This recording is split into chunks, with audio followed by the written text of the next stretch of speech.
bayite kazindalo mwe mujje mwebi You come. eno mbaga muyimirire mbalabe owaayi awo n'abasajja bo. Those are your men. Ye musumba. Yes, Pastor. Ebyaddala ye musumba kubanga nasooka nefumbirwa omukulu naye ng'omukulu talina maanyi ga kisajja kati n'atasobola katuwulirize otyo n'atasobola kigumiikiriza nze kumuviira n'asalawo mbeere ne mutoowe.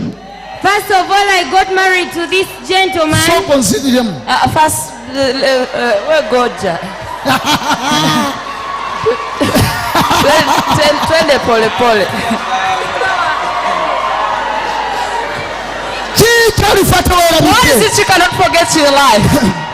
Otyo nyinyonyola bulungi. Explain. Omusanga talina yadde bwe wamusanga nago. Nedda era musumba yali nga talina bulungi nga munafeera naye ate kati takyalinako ddala wadde. A time reached when nga takyalinako ye wadde. Kakati otyo mwamala kukkaanya okuleeta ono muganda we. Did you agree before bringing the younger brother? Engeri gyali omusirise yasirika yenna nasirikira ddala n'ebitundu bye ne bisirika. Kati ye ne tukyogerako nasalawo aleetemu mutowe naye ate ne mutowe naye talina kyasobola kiri awo.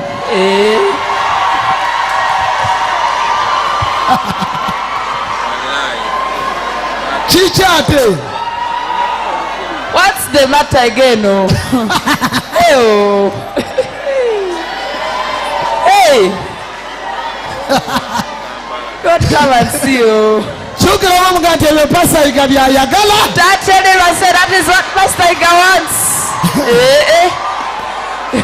Ono yajja talina naye oba ye yayinaayinaamu naye kati ate ekiseera bwe kituuse naye ne bwoba wadde pe tekyali wadde. Bwokuba ki? Ne bwokola pupupu pe tekyali.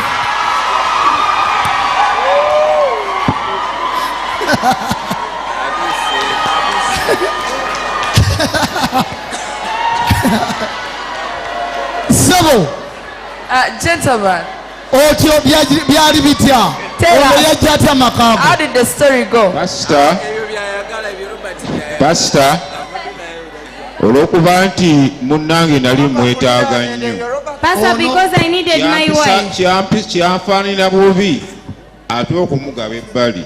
It looks neŋŋamba bad. waakiri kamuto wange ajje kuba abaana baazaala era bajja kuba abaana baki ba musaayi gwange era twakikaanyaako ne bebi wange ono ne tukikola mu ngeri nnungi.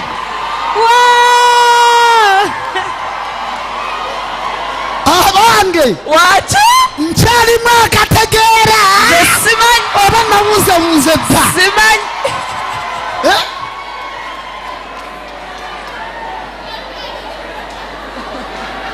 Abange What? nkyaliyiga Agastini. Original. Abizaayo.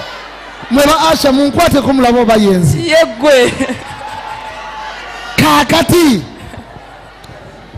bulumi ki bw'owulira nga tolina bulumi bw'owulira ng'olina ono nga toli Don't you feel weyongere maaso. How do you feel when this one and you know? Nze ono simwagala naye nina kukola ono kyayagala naye nze muto we simwagala. I don't love this guy. Mulina obuliri bwa mirundi emeka? You have beds of how many kinds? Ebiri. Kati ono olugira nga abaviira abeerawo kubanga yagamba alina okubeerawo kubanga era batalina gyagenda kugenda.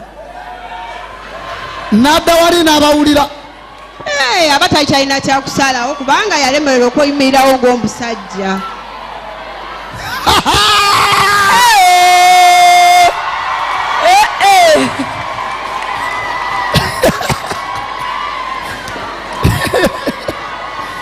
abange nkyalimu akategeera. Simanyi weewulirebuuzebuuze dda.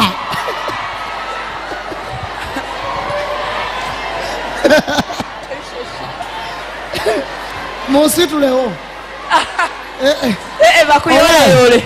Amagulu nagamanage. Yaye. nange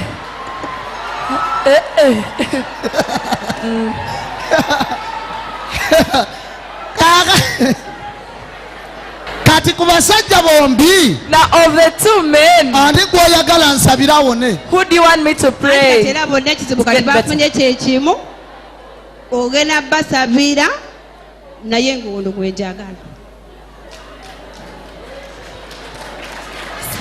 kati kambuze sebo Now let me ask, bwe nkusabira ne muganda wo naawona mugenda kusigala nga mushiyalinga omukazi? bw'abanga omaze okunsabira pasita embeera ne bangeze mu nteeko nja kubeera nga mbeera ne bebi wange.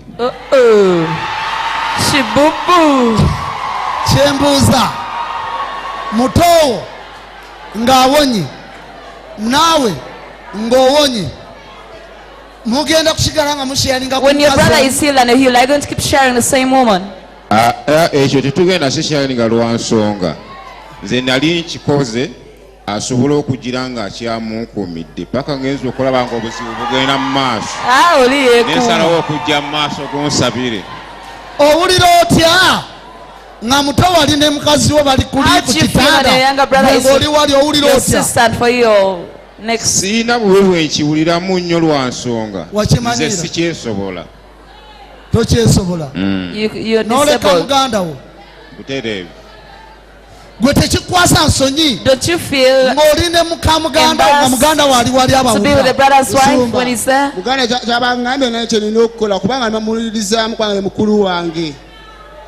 naye omukazi omwagala omukazi simwagala kubanga kikola kinga nga byakika wangi kikola nga kya famire kubanga akyala ati muganda yaŋŋamba mukazi we amwagala kati omuyambako badde anti yaŋŋamba yagalayo omwana kati omwana bayanonya mwana ane salina amaanyi kati. omukyala lwaki okaaba? kino olifa okyerabidde mwana Will wange? you ever forget this?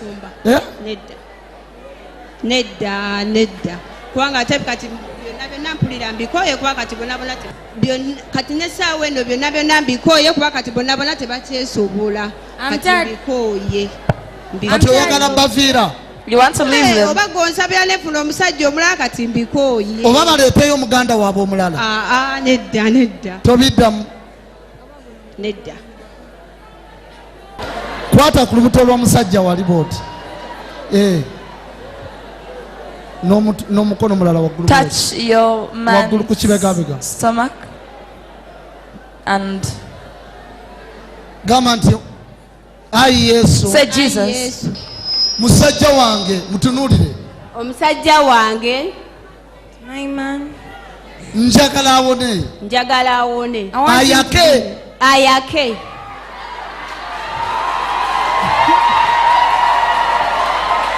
dama omukwateko mugambe musajja gwe yaka mu linnya erya yesu. musajja gwe yaka mu linnya erya yesu. yongerako n'ebirala ng'omutunuulidde. simanyi kyenyinza nakwogera kirala. kyoyagala mukama amuonye. njagala abeere omusajja eyeesobola asobole okuyimirirawo ng'omusajja aleme kutambula kugamba mukuba nti musajja naye nga si musajja. musajja naye nga si musajja. anti mukuba atambula nga balaba musajja naye nga era ataba musajja still.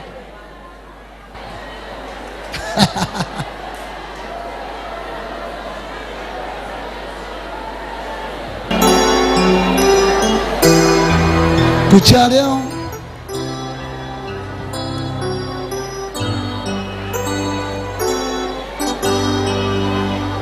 omwami gwe bayita luwagga yali mulirwana ku kyalo wammwe wa kitaawo. you had a neighbor called omanyi pasita omanyi kati oyo omwami that gentleman, famire yammwe your family, alinamu abaana abawera basatu he has up to 3 children of his, naye mu basatu mu ababiri temuliemu. but of the 3 you guys, you two naye are not abaana involved. basatu He has bonna ba musajja oyo nga bazaala mu maama wammwe 3 children with your mother, kubanga n'ekitammwe yatuuka ekiseera because when your father reached an extent n'afuna ekizibu kyekimu of ekyammwe. getting the same problem that you are kati maama having, wammwe naye mu ngeri y'okwetaasa embeera and y'obutonde your mom, in a way of saving herself, yayendanga ku mulirwana she used to go to the gwe neighbors. baayitanga mwami luwagga. He was called Mr. Luaga. wangi mumanyi bulungi omwami oyo kakati ekizibu Now that problem kijja kirondoola famire taata wa